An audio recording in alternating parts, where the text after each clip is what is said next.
Hello friends, welcome to the daily current affairs sessions and today we are going to see the Meghalaya Assam border dispute. ये एक बहुत important news item है क्योंकि border disputes जो कि दो states के बीच में है वो बहुत दिन से न्यूज़ में चल रहे हैं, लेकिन north east as a region में ये डिस्प्यूट बहुत ज़्यादा बार हमको देखने को मिलता है. तो ये बेसिकली न्यूज़ है क्या?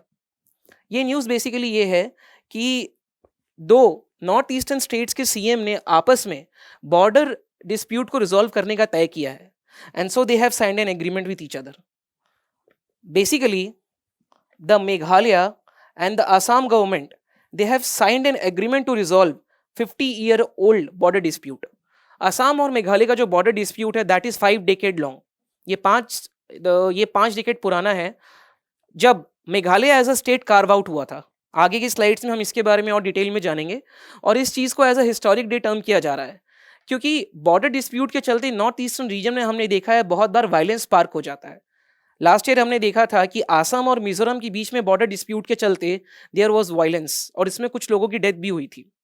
इसीलिए solving the border dispute is very important for peace and stability in north east और इसी के लिए this is a step in the right direction and this is called as a historic day for the north east.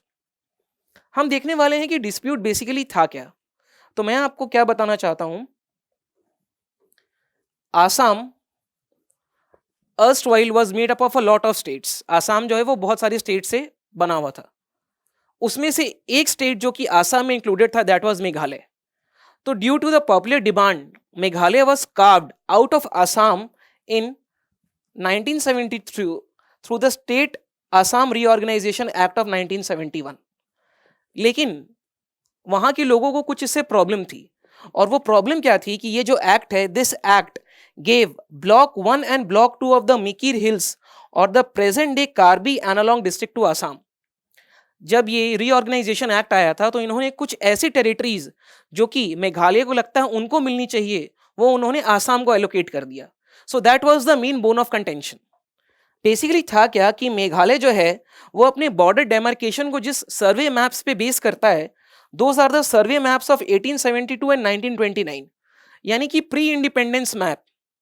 Independence के पहले के जो map बनाए गए थे कॉलोनियल कार्टोग्राफर द्वारा, मेघालय जो है वो बेसिकली उन मैप्स को अपना फोकस बनाता है और आसाम जो है वो क्या करता है कि वो एक चूराचंद कमेटी आई थी, उसने कुछ अपने रिकमेंडेशन दिए थे, लेकिन ये जो चूराचंद कमेटी है ना इसके रिकमेंडेशन को रिजेक्ट कर दिया गया. लेकिन आसाम अपना डिमांड उस चूराचंद कमेटी के रिकमेंडेशन पे बेस्ड करता है. तो यहीं पे आप देख लो क्या डिस्प्यूट है. मेघालय एज अ स्टेट ये दूसरे मैप्स को मानता है, आसाम एज अ स्टेट ये दूसरे मैप्स को मानता है. तो जब दो लोग दो अलग अलग चीजों को मानेंगे किसी एक डिस्प्यूट को सॉल्व करने के लिए तो ये चीज एकदम गौरतलब है कि वो ज्यादा लंबे समय तक चलेगी.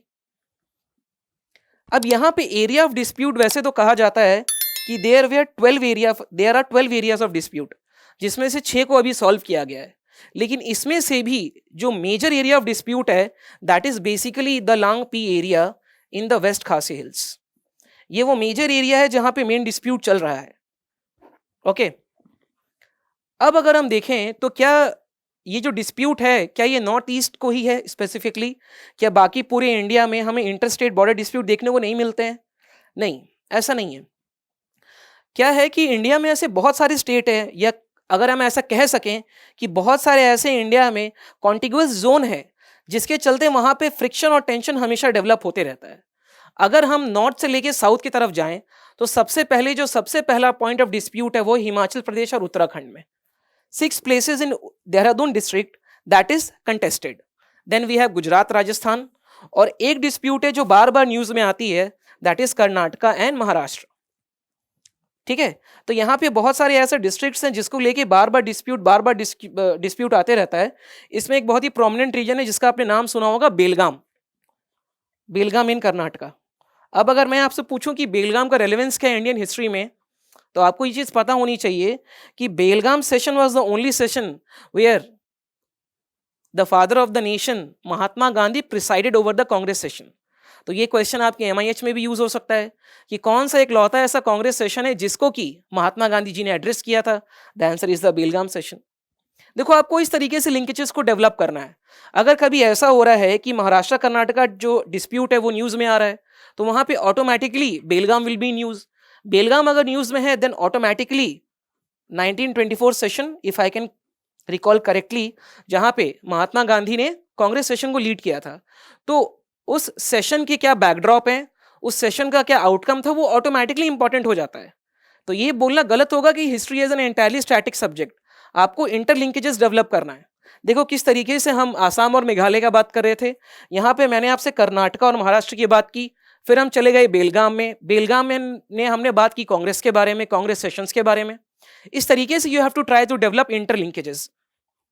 Then we have the Karnataka Kerala dispute, Odisha Andhra dispute, Bihar UP dispute, Arunachal Pradesh, Assam Nagaland, बहुत सारे disputes हैं।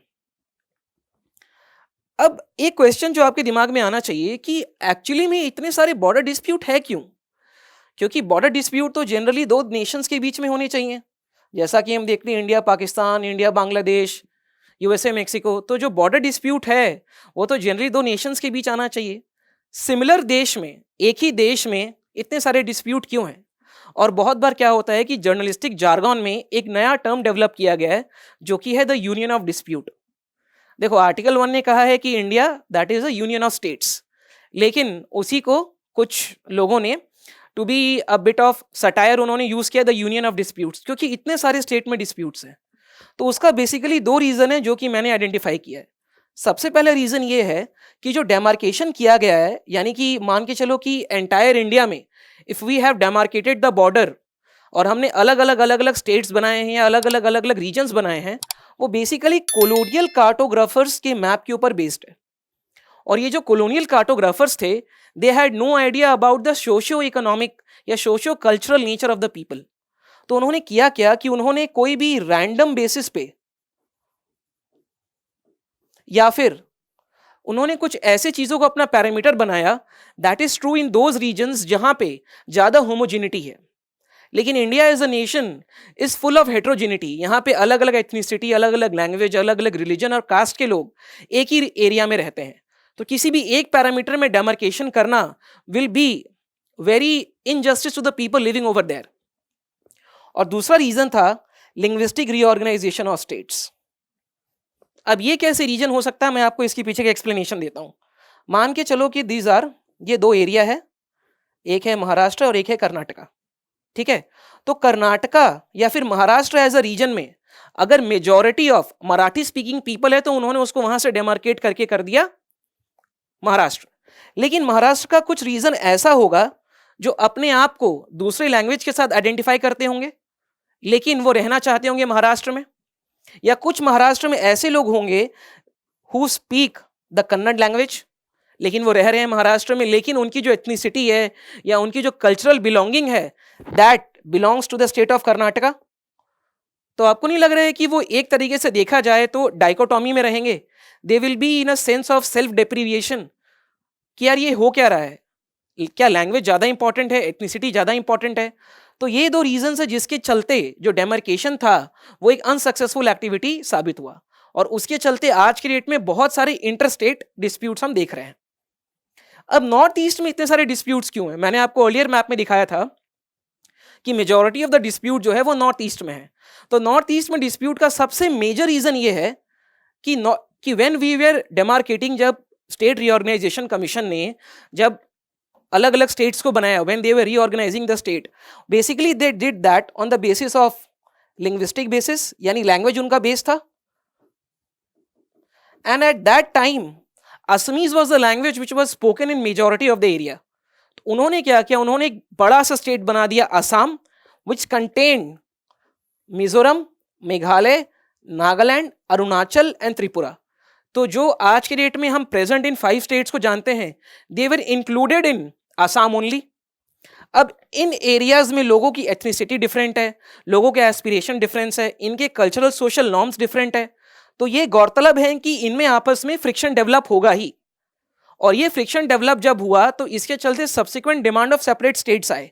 तो धीरे धीरे करके यूनियन गवर्नमेंट ने इन स्टेट्स को आसाम से अलग कर दिया, ठीक है, क्योंकि उनकी एथनिक एस्पिरेशंस फुलफिल नहीं हो रहे थे। दूसरा रीजन ये है कि नॉर्थ ईस्ट जो है that is a very difficult terrain, तो वहां पे डेमार्केशन की एक्टिविटी ऑलरेडी बहुत डिफिकल्ट हो जाती है।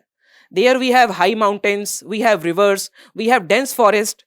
इसके चलते वहां पे डेमार्केशन में हमेशा कुछ ना कुछ प्रॉब्लम्स रहती ही हैं। ओके, अब रिसेंटली हम क्या देख रहे हैं कि मेघालय और आसाम ने जो अभी अपने बॉर्डर डिस्प्यूट को एमिकेबली सॉल्व किया है, उसमें उन्होंने क्या फॉलो किया है? उसमें उन्होंने जिस पॉलिसी को फॉलो किया उसका नाम है give and take policy. Give and take policy का मतलब है एक हाथ दो एक हाथ लो। अब हम इसको डिटेल में देखते हैं, ये बेसिकली है क्या। लास्ट ईयर क्या हो गया कि दोनों गवर्नमेंट ने 6 ऑफ द 12 एरियाज को आइडेंटिफाई किया कि हम लोग पहले फेज में इन 6 एरियाज के डिस्प्यूट को एमिकेबली रिजॉल्व करेंगे। ठीक है, the two states adopted a give and take policy, और इसके लिए जो उन्होंने ड्राफ्ट रिजोल्यूशन बनाया, उन्होंने क्या बोला कि हम 36.79 स्क्वायर किलोमीटर की जो डिस्प्यूटेड टेरिटरी है वो हम आधा आधा आपस में कर लेंगे। तो 18.51 जो है ये मिल गया मेघालय को, और 18.28 जो रिमेनिंग एरिया है वो हमने दे दिया आसाम को। इस तरीके से क्या हो गया कि दोनों स्टेट में आपस में ये भी नहीं है कंटेस्टेशन कि मुझको ज्यादा मिल गया कि मुझको कम मिल गया। तो ये एक गिव एंड टेक पॉलिसी है।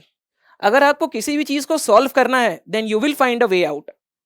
देखो, लड़ने के लिए कभी किसी भी चीज का रीजन की जरूरत नहीं होती है। सिमिलरली अगर आपको किसी चीज का सॉल्यूशन खोजना है तो एक ही रीजन काफी है।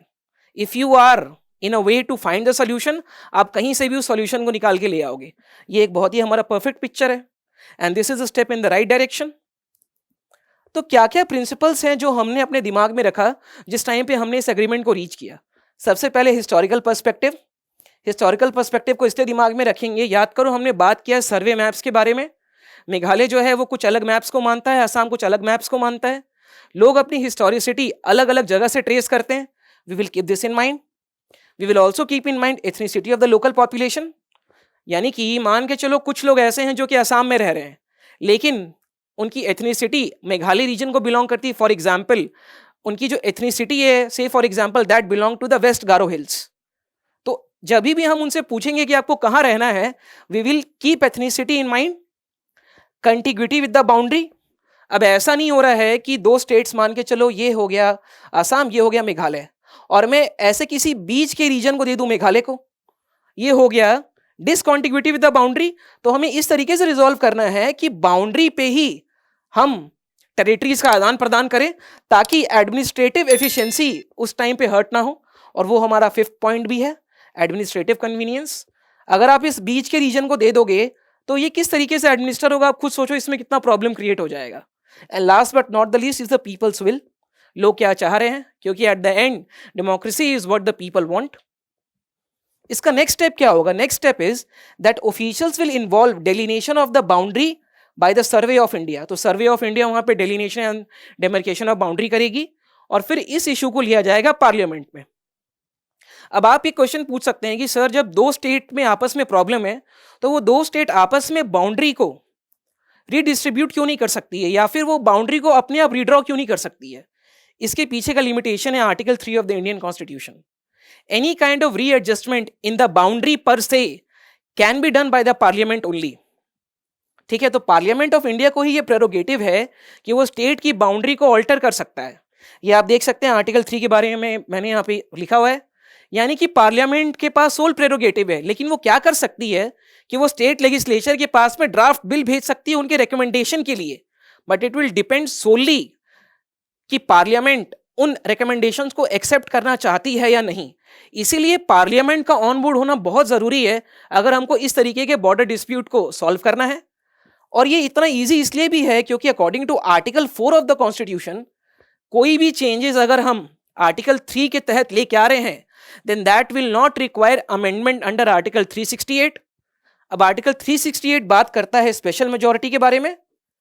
यानी अगर हम आर्टिकल 3 को इन्वोक कर रहे हैं then we do not need special majority, what we need is simple majority. यानी कि अगर थोड़ा सा भी पॉलिटिकल विल है पार्लियामेंट में then they can readjust the boundary and solve the issue of the northeast. Clear? अब हम देख सकते हैं कि पिछले कुछ सालों में और भी रिजोल्यूशन लाए गए हैं which are a step in the right direction for solving the issue of northeast and to bring peace and stability over there. वो कुछ कुछ इश्यूज हैं, Bru Reang agreement, Bodo agreement, Karbi Anglong agreement. ये हम आगे के बहुत आने वाले लेक्चर्स में भी देखेंगे और कभी अगर टाइम मिला तो फ्यूचर में डिस्कस करेंगे कि वाई नॉर्थ ईस्ट में पीस और स्टेबिलिटी इतनी इंपॉर्टेंट है। क्या वो बॉर्डर रीजन है इसलिए, बहुत ज़्यादा आइसोलेटेड है इसलिए, लेकिन अभी फिलहाल हम इस न्यूज़ को रेगुलरली अपना फॉलो करेंगे ताकि हम देखें इसमें आगे और क्या क्या डेवलपमेंट्स हो रहे हैं। होप कि आपको ये चीज़ अच्छी लगी होगी। If you want to connect to us, you can connect to us on Facebook, Instagram, and Telegram. Please do subscribe the channel. And in case of any query, feel free to call the number. Okay? All the very best. Thank you.